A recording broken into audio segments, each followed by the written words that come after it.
everyone, Clio here and welcome to another video. So today I am going to be giving you my January mid-month check-in. So I did this as well last month, so it's basically me going over the books that I've read so far this month and kind of making a sort of like estimation of whether I can still manage to get around to my full TBR or not.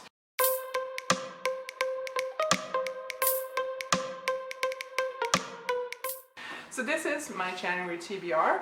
In 2021 I'm keeping my TBRs shorter, so there's only 5 books on there, and the amount of books that I've read so far is this: nothing. So I haven't finished a single book on my TBR so far. So I can already see you thinking like, oh boy, this is going to be a problem. So before I go into my TBR at this point in time, let me talk about the 2 books that I did finish, because yes, I did finish 2 books. So first of all, my first finished read for 2021 is All Systems Red by Martha Wells. So this is a sci-fi novella. It's only 144 pages and it is the first in a series. So I very much loved this book so far. I very much enjoyed it, thought it was really entertaining. It's kind of, we're following Murderbot, but Murderbot is basically a robot who has broken into or hacked into his own control module, and so he's now in full control of his own person, and unlike his name, he's going to use that control for basically just being able to watch reality TV as much as he wants to. So the mission that he's currently on is at risk, and the people that he is currently with are very much at risk because there are certain inconsistencies with what is taking place during the mission. There are certain parts of their map missing, for example. They were invaded by a certain alien species at some point in time, so we're very much going to be trying to figure out what is up during this short novella. Very much love the novella, very much love the character of Murderbot. I love these sort of like all-powerful protagonists who then are very much flawed when it comes to social interaction. And so our protagonist is a sec unit, a robot. He doesn't need to interact with human beings, you know, he doesn't need to have any sort of emotional interaction with human beings.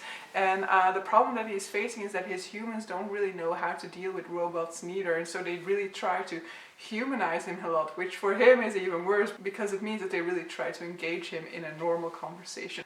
So I thought it was really funny to see the sort of like robot character with social anxiety, and I'm very much looking forward to diving into the rest of this novella, because while I really enjoyed it and I thought it was an entertaining read and all of that, it also was like very surface level because it's only 144 pages, so I would definitely love to dive more into this world, more into these characters in the remainder of the series, hopefully.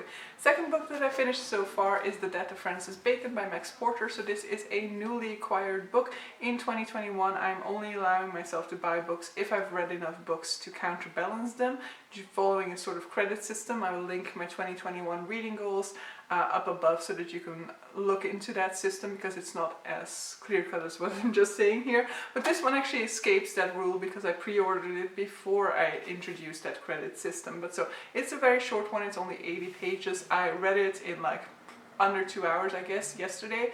But while it's very short, it is also very challenging. You very much need to engage with the text on a high level, and as the title suggests, this is all about Francis Bacon. So Francis Bacon on his deathbed is having these fever dreams or something like that. Basically it's Max Porter trying to paint with language, meaning it's going to be very beautiful in its language. I think it's one of the most gorgeously written books that I've ever read, but it's also going to be extremely abstract. It's going to be difficult to follow along, and I think I read a Goodreads review that perfectly sums it up. It is a combination of moments of pure brilliancy with what the fuck am I reading. So there were definitely a lot of points in this book in which I was totally transported. I saw so much of what was being painted in my mind, whereas I'm definitely not a visual reader, so there was a lot of this that really did indeed transform itself into image, and I thought that those moments were very powerful. Also seeing Max Porter's own presence within the story was quite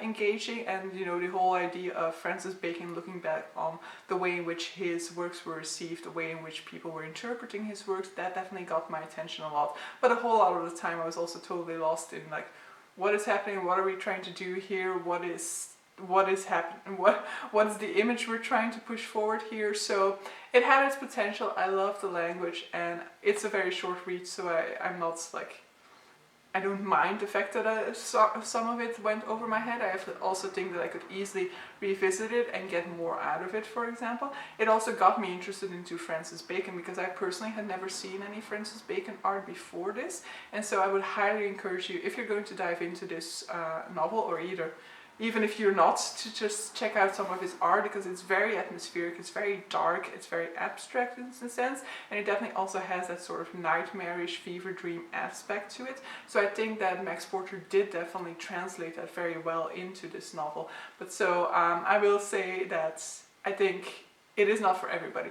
I personally have a lot of difficulties with poetry, for example, and why it's not necessarily prose. It does touch upon that sort of like abstractness of language that is present within prose. And so if you're somebody who has more of an experience with poetry, with prose, with Francis Bacon, then probably you will also get more out of this one than I personally was able to get out of it, that I was able to really understand. But so it was definitely still an interesting one. I will still be on the lookout for more Max Porter, because you know, I do definitely think that there is a lot to his stories, and that there is a lot of potential to his stories, because when he's on, or when I am or when I catch on to what Max Porter is trying to do, then it's amazing. But so in terms of my TBR, so I'm currently in the middle of two. I have been in the middle of two since the beginning of this month, and that is these two, where you can see that I am close to finishing out most of them. So I am reading Don Quixote de la Mancha by Miguel de Cervantes, part 1. Part 2 will be for February.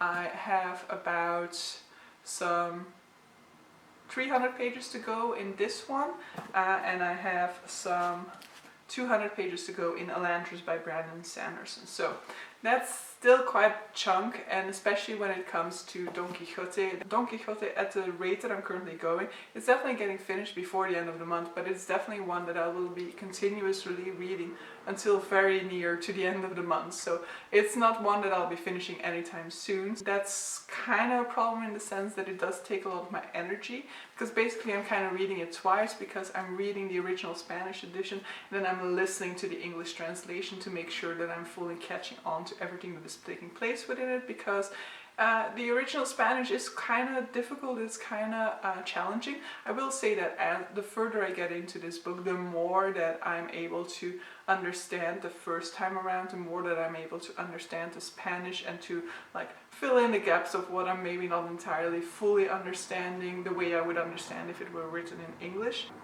But so Don Quixote de la Mancha is a story that I think I've told this premise 20,000 times already in the past few weeks. But so it's a story in which we're following a man who's driven mad by reading too much chivalry novels, and he imagines himself to be a sort of knight as he's been reading about, and he goes off to seek adventure, to seek glory, and to win the heart of his fair maiden Dulcinea. I'm very pleasantly surprised with the novel, though it also has had its sort of like less likable moments. Don Quixote de la Mancha is often referred to as the first modern novel, the first novel written in prose. I used prose before when I didn't mean prose, right? Damn it. But so it's the first novel that is written in prose. It's the first novel that is the first modern novel. It's often referred to as the first episodic novel, and so that episodic nature didn't really vibe with me all the time. I think at the very beginning I was quite okay with it, but at a certain point we did definitely get into a rut with it. However, where I am now currently, we are definitely seeing a little bit more of an overarching plotline. You know, we're definitely following the same sort of storyline already for a couple of chapters now, definitely for already like 4 chapters at this point in time, and that's definitely working a lot better for me. What I've definitely been enjoying is that there have been 2 instances in which a female character has been allowed to defend herself, to tell her side of a story, which, yes, definitely, this novel is published within the 16th century. How is it that 400 years later some of that discourse is still important, is still needed? But okay, leaving that aside, I like the fact that we have that element to the story. It's not fully perfect, of course. It's still written in the 16th century, so there is some shaming going on from one female character to others, for example. But considering its time, I definitely love the fact that that happened. One of these 2 women is actually what would be referred to as a fallen woman, because she has given her body away basically purely based on the promise of becoming somebody's wife without actually being his wife already. And there's no condemnation so far of the fact that she did that, which I absolutely love and think is so refreshing to read about. However, this book is also then filled with a lot of casual racism. I think I need to look into the historical time frame of this novel, but definitely Spain has had its difficulties with Moorish invasions, and I'm assuming, I think I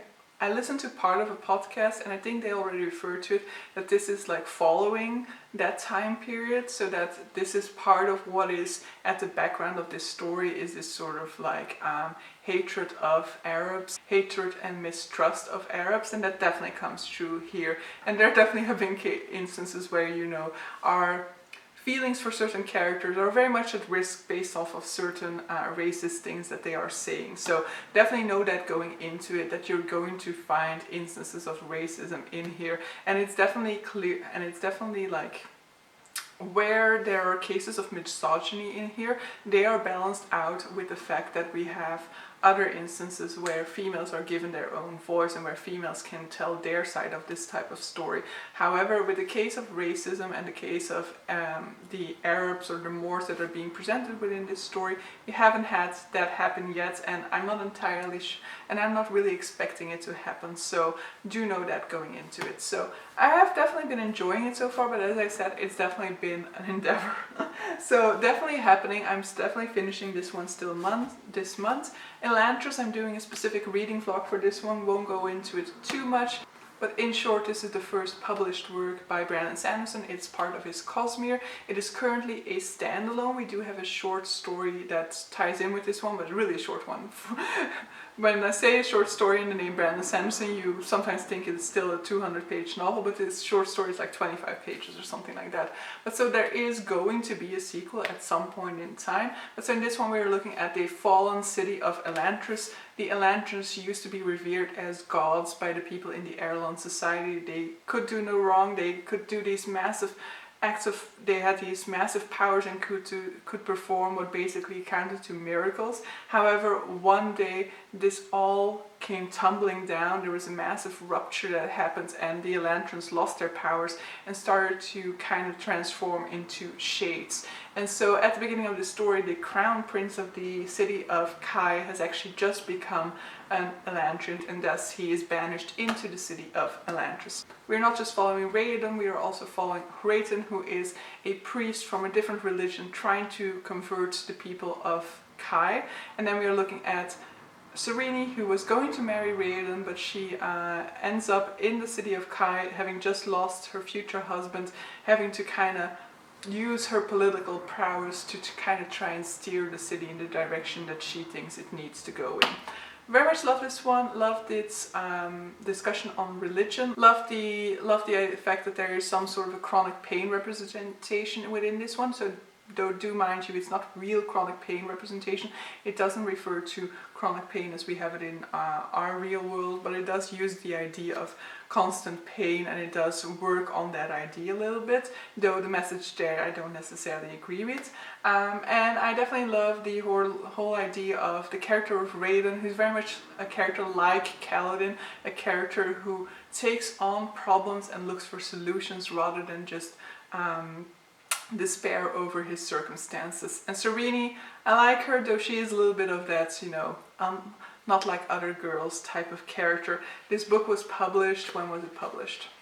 This book was published like 15 years ago, so at that point in time, I'm not gonna say that it's like the first one that did it, but at that point in time it was still not as contested as it is now. We see it so much in fantasy now that we're all fed up with that. But you know, if it were published today, I would be like, why are you writing your females like that? Since it's 15 years old, I'll just be grumbly about the fact that it's one of those types of female characters. So I would have liked to see that a little bit differently, but you know, apart from that, Serene is a very interesting character because of the way that she politically puts herself in there, the way that she uses her wits, her intellect, and you know, every power that is available to her in order to gain what she wants.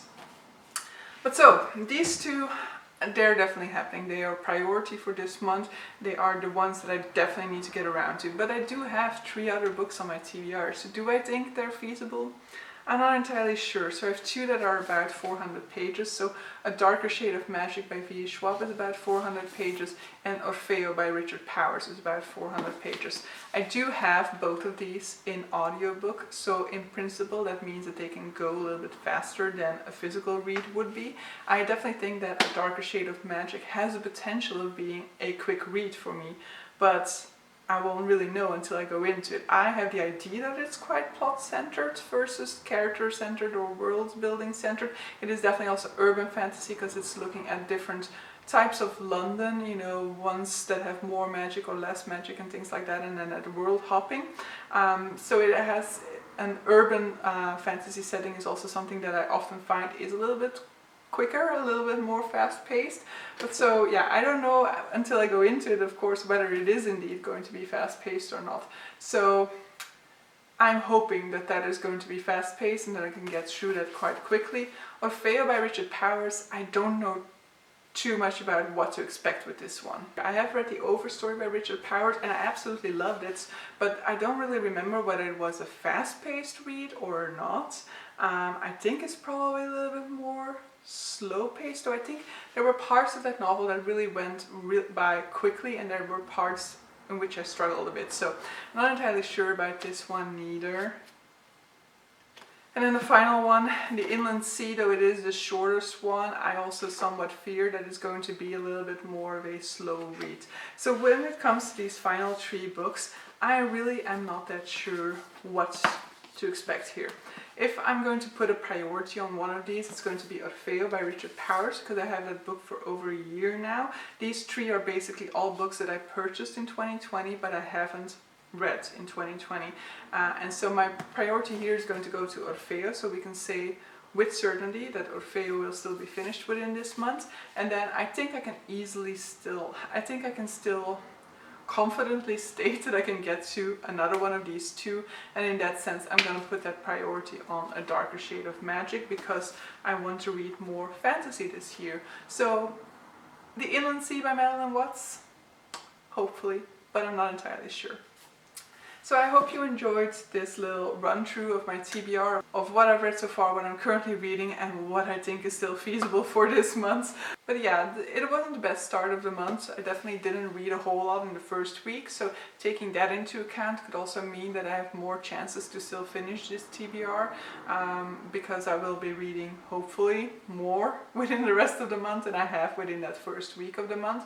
So that first week definitely set me back a little bit, but yeah, I am also not expecting to finish Don Quixote until the end of the month, and Elantris is definitely still like a week away or something, I think, until I finish that one. So I cannot really make much promises here, so we'll have to see what the rest of the month has in store for me. But so yeah, hope you enjoyed this video and see you guys for a future one. Bye!